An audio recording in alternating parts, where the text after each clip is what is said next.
कार्तिक माह की कथा में हम जो है 12वें दिन में प्रवेश करते हैं। 12 दिन है ना। हाँ, तो सूत जी महाराज कहते हैं कि ततश्चान्यत् प्रवक्ष्यामि व्रतं त्रैलोक्य विस्तृतम् सर्व पाप प्रशमनम सर्व काम फलप्रदम। श्रुति जी कहते हैं कि अरे ऋषियों,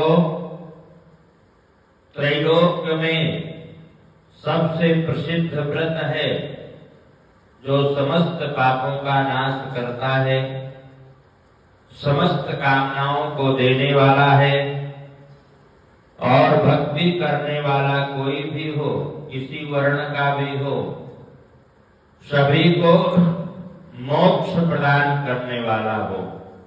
ब्राह्मण, क्षत्रिय, वैश्य, शूद्र, स्त्री, पुरुष कोई भी हो, बालक, वृद्ध, रोगी, जो कोई इस व्रत को करता है तो वह समस्त पाप हरता, हर प्रकार के उसके पापों का नाश होता है, सारी कामनाएं पूर्ण होती हैं और पूर्ण आयु के बाद वो मोक्ष का अधिकारी होता है जो कोई इस व्रत को करता है।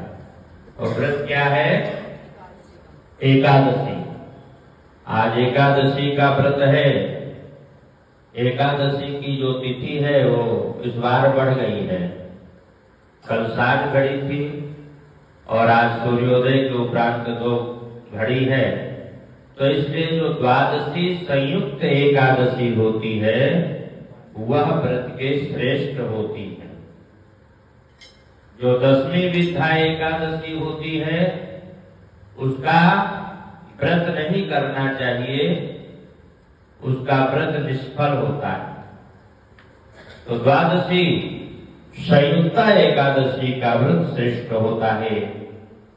सूत जी महाराज कहते हैं एकादशी का व्रत समस्त काम फलदाता है। एकादशी की दोनों पक्षों में भोजन नहीं करना चाहिए, माने अन्न ग्रहण नहीं करना चाहिए। एकादशी बालकों को माता के समान है, रोगियों को औषधि के समान है। एकादशी तिथि सभी लोगों के रक्षा के लिए बनी है। भगवान ने एकादशी का जो निर्माण किया है समस्त लोगों को आनंद प्रदान करने के लिए, समस्त लोगों की रक्षा करने के लिए एकादशी का व्रत भगवान ने दिया है। एकादशी के प्रभाव से 10 इंद्रिय, एक मन, जितने भी हैं वह पाप सब दूर हो जाते हैं। 1000 अश्वमेध यज्ञ, सैकड़ों वाजपेयी यज्ञ एकादशी के 16 अंश के बराबर भी नहीं है। कर्ण, खाल, नासा, नेत्र, जीवा, वाणी, भुजा, पाद, मुदा, ये 11 इंद्रियां हैं। उपवास का फल लेने वाले 4 समय भोजन को छोड़ दे। पूर्व दिन, अगले दिन की रात्रि के बीच का दिन अर्थात 10वीं को एक बार भोजन करे, एकादशी को भोजन नहीं करे, फिर द्वादशी के दिन उसको भोजन करना चाहिए। रात्रि में जागरण करें, चाहे कितना भी बड़ा पापी क्यों ना हो, छोटा पापी हो, एकादशी के व्रत करने से वह प्राणी परम पद को प्राप्त होता है।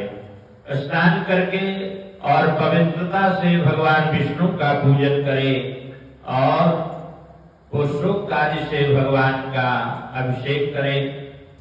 रात्रि में भजन, गीत, नृत्य आदि से भगवान को प्रसन्न करे।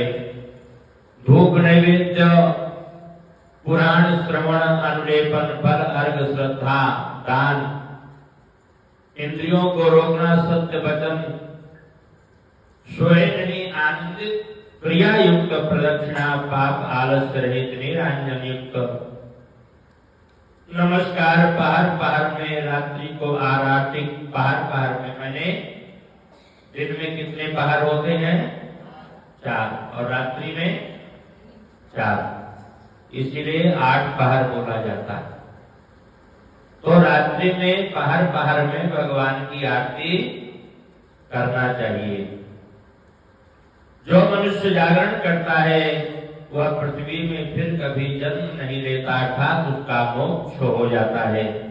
सत्य, शौच, दया, त्याग, संतोष, आर्जो, सरलता, सम, दम, तपस्या, समता, सहनशीलता, निवृत्ति, शास्त्र ज्ञान, ऐश्वर्य, शूरता, तेज, स्वर, स्मरण, स्वतंत्रता, कुशलता, कांति, धैर्य, कोमलता, प्रचंडता, प्रगल्भता, बलवीर, पराक्रम, भाग्य, गंभीरता, स्थिरता, आस्तिकता, मान, अहंकार रहित जागरण करने से ये सब चीजें प्राप्त होती।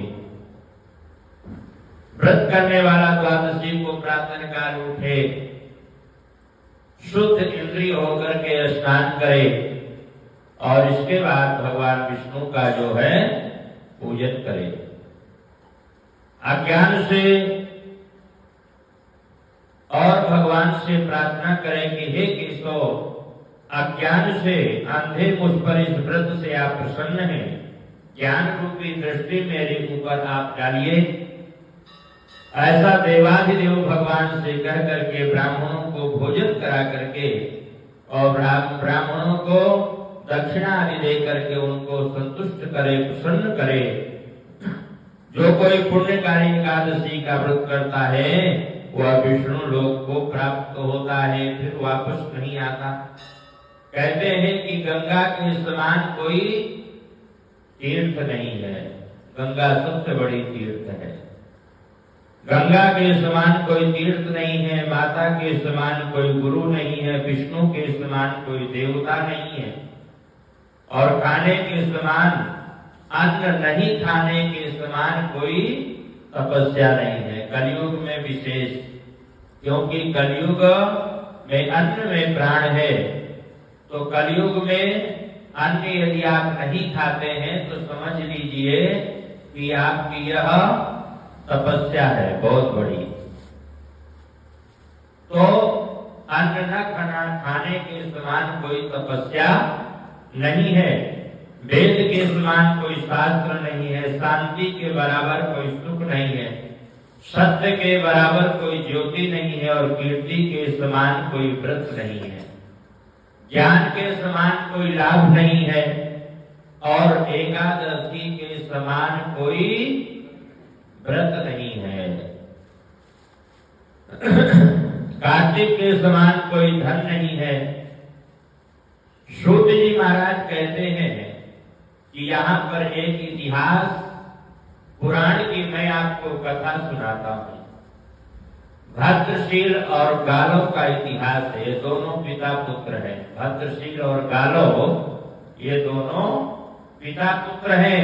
इनका इतिहास सुनाता हूँ।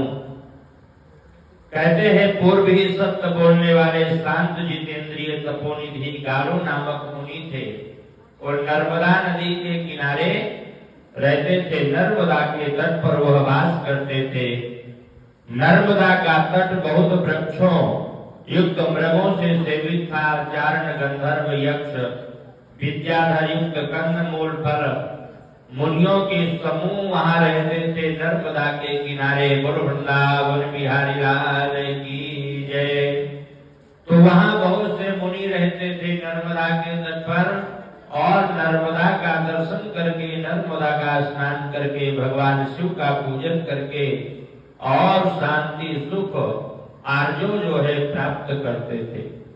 गालो के भद्रशील नाम का एक पुत्र था। ये गालो ऋषि थे, इनका एक पुत्र था जिसका नाम था भद्रशील। जितेंद्रिय पूर्व जन्म की शरण वाला, भगवान नारायण में मन लगाता था। ये जो इनका पुत्र था भद्रशील बड़ा बुद्धिमान था, बड़ा ज्ञानी था, बड़ा भगवत भक्त था।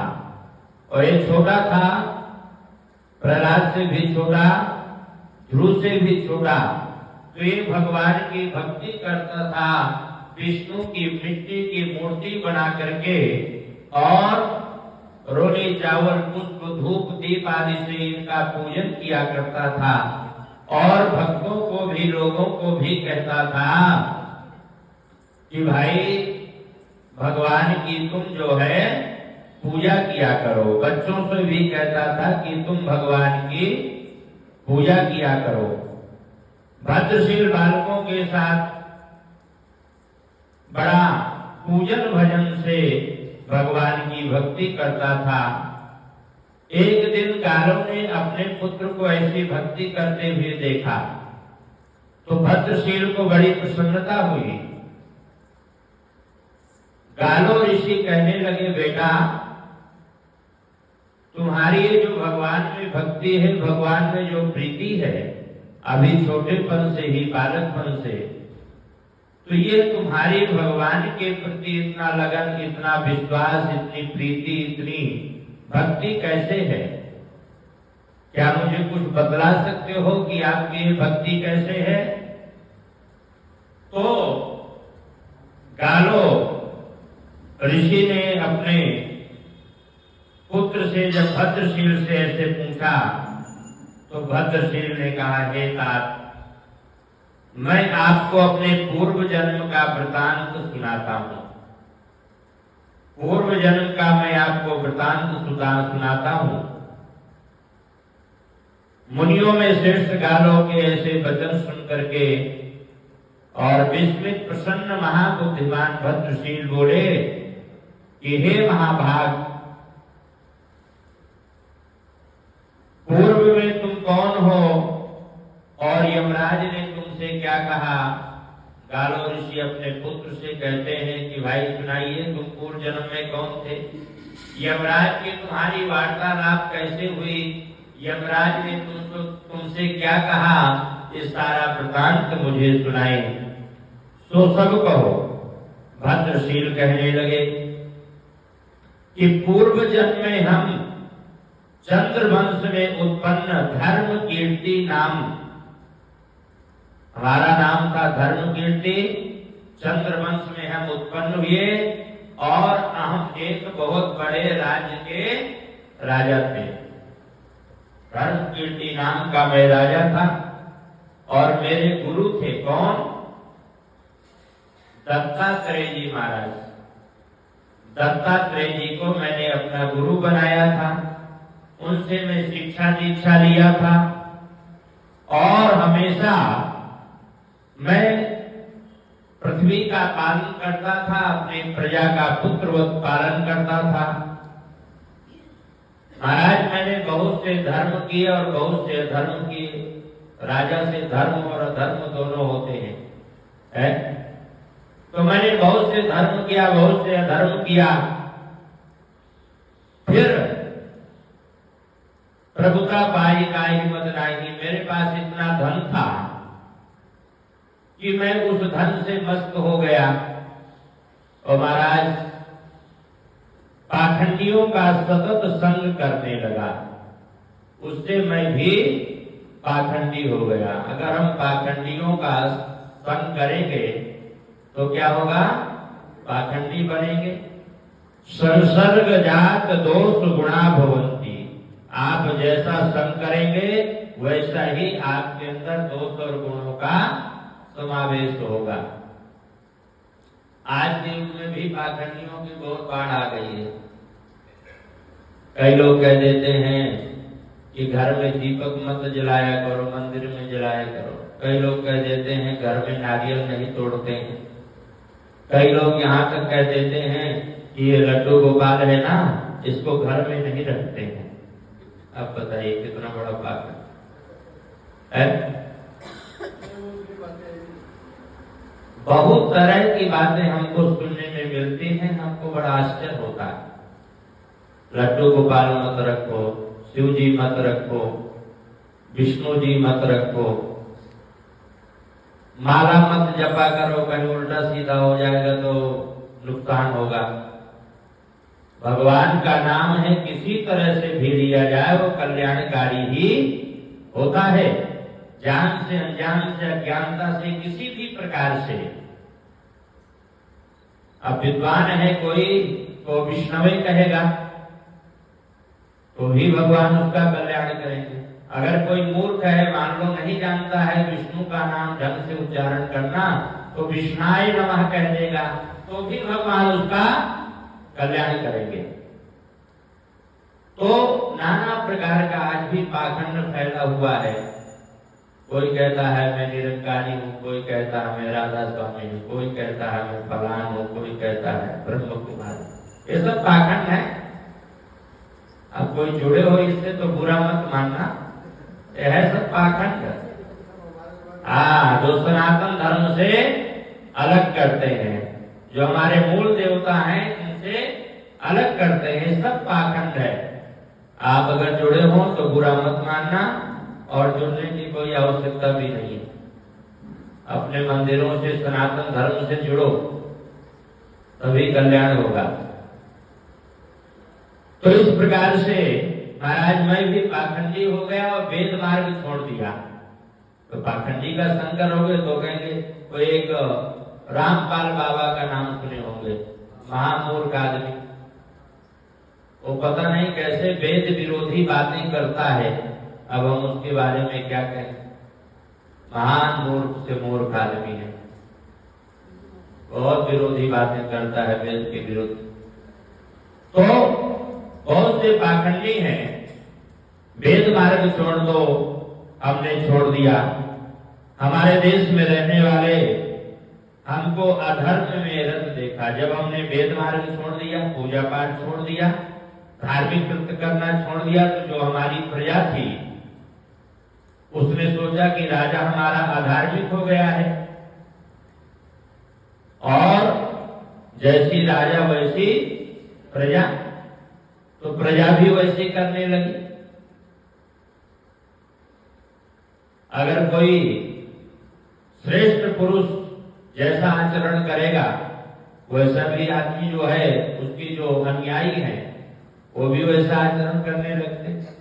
तो राजा कहने लगा कि महाराज मैंने अधर्म का कार्य करने लगा, मेरी प्रजा भी वैसे करने लगी, और प्रजा से मैं टैक्स लेता हूं। तो प्रजा का छठा अंश जो पुण्य या पाप होता है, वो राजा को भोगना पड़ता है। तो महाराज वो छठा अंश मेरे प्रजा का मुझे प्राप्त हुआ, जिससे मैं पापी और व्यसनी हो गया।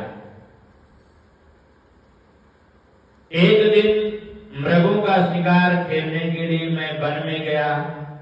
वहां बहुत तरह के मृगों को मार करके और क्षुधा पिपासा से पीड़ित मृग मारते मारते वन में खेलते खेलते हमको बड़ी जोर की प्यास लगी, बड़ी जोर की भूख लगी। तो हम रेवती नदी के किनारे पहुंच गए। धूप से व्याकुल नदी में हमने स्नान किया। क्षुधा से पीड़ित वहां गेला उस जगह नदी के तट पे रहने वाले जो नदी के किनारे लोग रहते थे, वहां बहुत से लोगों को मैंने देखा कि महाराज मेला लगा हुआ था। बहुत से लोग आए हुए थे, नदी के किनारे पूजा पाठ कर रहे थे, और सभी जो है भगवान का कीर्तन कर रहे थे। हरि शरणम हरि शरणम हरि शरणम हरि शरणम हरि शरणम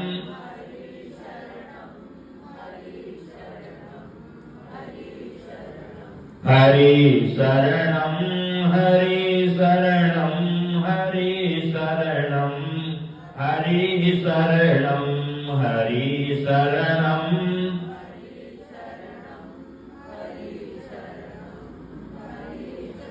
तो महाराज मैं जो है वो तमाशा देखने लगा। बहुत से लोग वहां थे, और रात्रि भर मैं वहीं शाम तक वहां रहा।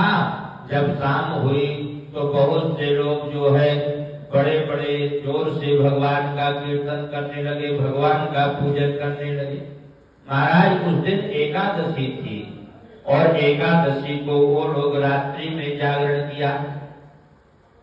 उनके देखने से मेरी भूख और प्यास सारी शांत हो गई, और रात भर जो है मैं भी वहीं बैठे और उन लोगों का ये सारा कीर्तन भजन देखता रहा और ठंड इतनी पड़ रही थी कि रात को ही मेरा प्राणांत हो गया, मेरे प्राण पखेरु उड़ गए।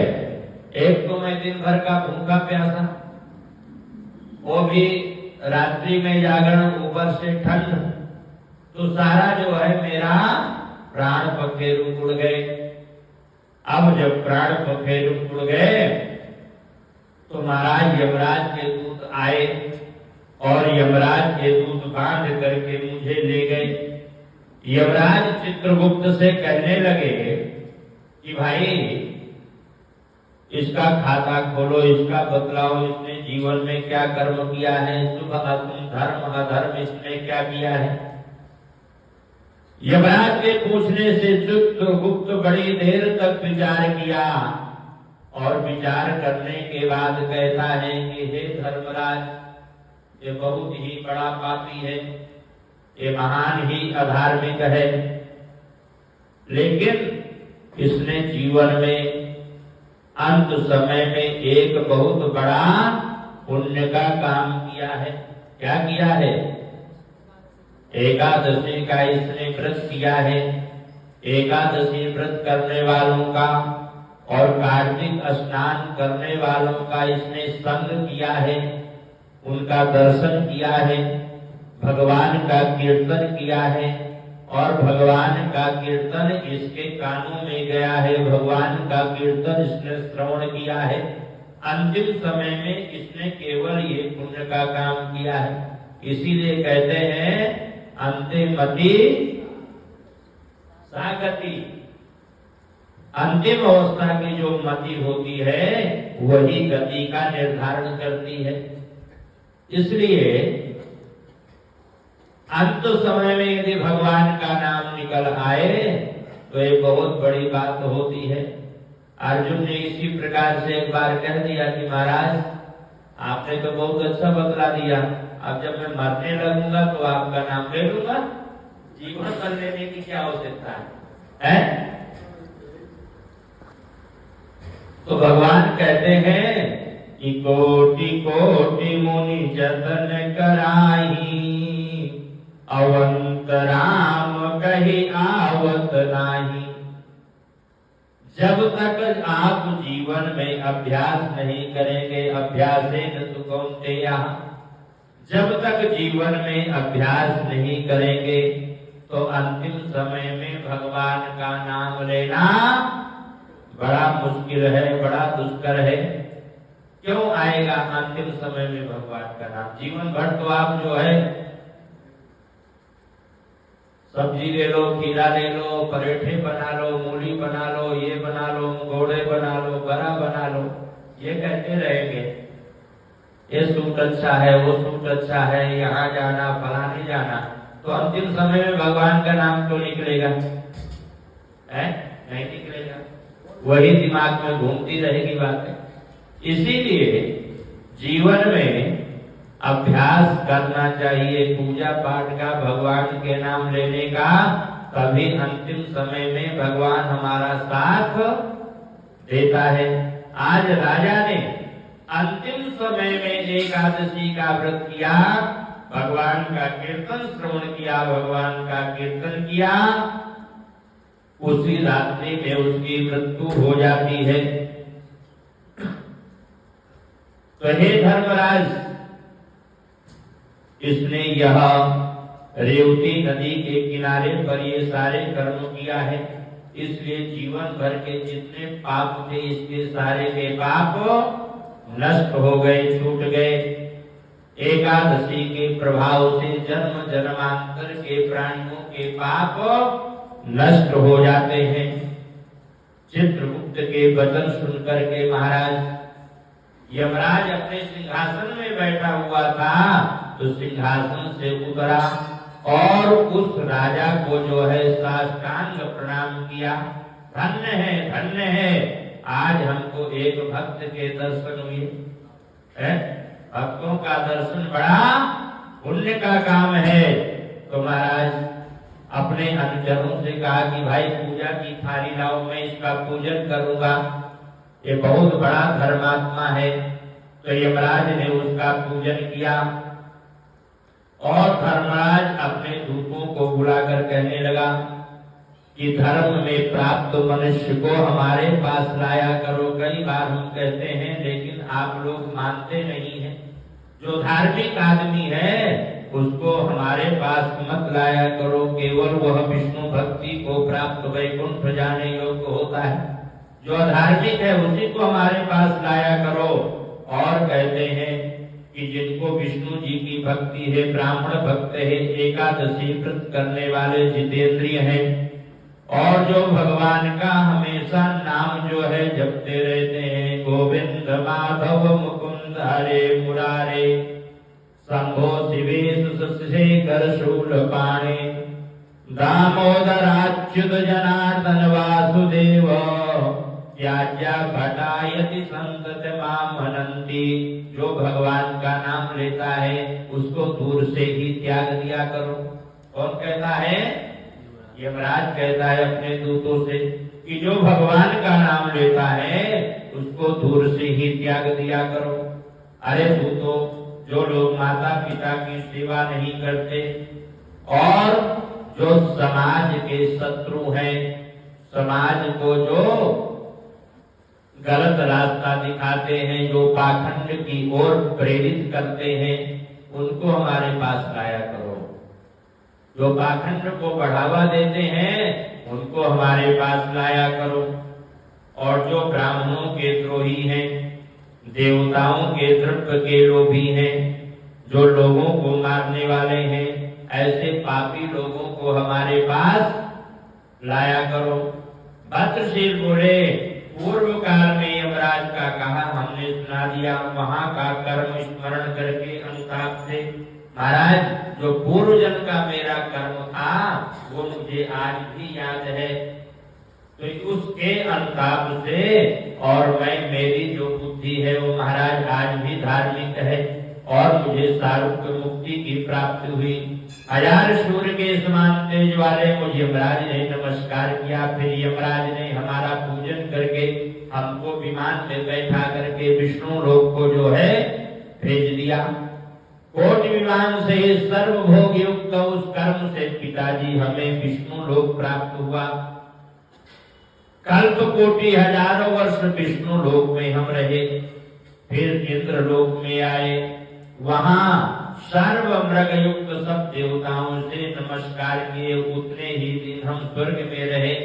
इसके बाद महाराज हमारा पृथ्वी लोक में जन्म हुआ है। हम बड़े सौभाग्यशाली हैं जो एक ऋषि के घर में हमारा जन्म हुआ। यहाँ पूर्व जन्म के स्मरण से सारा वृतांत मैं जानता हूँ। इस कारण से विष्णु के पूजन में मेरी बुद्धि निरत रहती है, इसलिए मैं हमेशा विष्णु का पूजन करता हूँ, विष्णु का कीर्तन करता हूँ, विष्णु में मेरी भक्ति है। ये पूर्व जन्म के प्रभाव से। एकादशी व्रत आगे ऐसा नहीं जाना था। एकादशी का इतना बड़ा महत्व है मुझे महाराज पहले नहीं पता था। ये कहाँ से पता चला? इसके द्वारा पता चला, यमराज के द्वारा। एकादशी व्रत का इतना बड़ा महत्व है मुझे जो है यमराज के द्वारा पता चला। तो इस प्रकार से जाति के स्मरण के प्रभाव से, अब ये जाना परवस्था के प्रभाव से ऐसा फल मुझे मिला। मैं अपनी इच्छा से नहीं किया था, मैं तो वैसे ही कर लिया, मुझे कुछ नहीं पता था, जिसके कारण से फल मुझे प्राप्त हुआ है। और महाराज जो श्रद्धा पूर्वक भगवान विष्णु की जो भक्ति करते हैं उनका क्या फल होगा ये मैं भी नहीं बतला सकता। मेरा जन्म सफल हुआ, वंश पवित्र हुआ, मैं विष्णु भक्त के घर में मेरा जन्म हुआ है। इस प्रकार से गालो मुनि अपने लड़कों को यथायोग विष्णु का विधान जानते हुए अपने जो है लड़के से बड़ा प्रेम किया और अपने लड़के को कहा कि भद्रशील तुम धन्य हो, धन्य हो, धन्य हो। एक पिता अपने पुत्र को ऐसा कहता है तो बोलो वृंदावन बिहारी लाल की। इस प्रकार से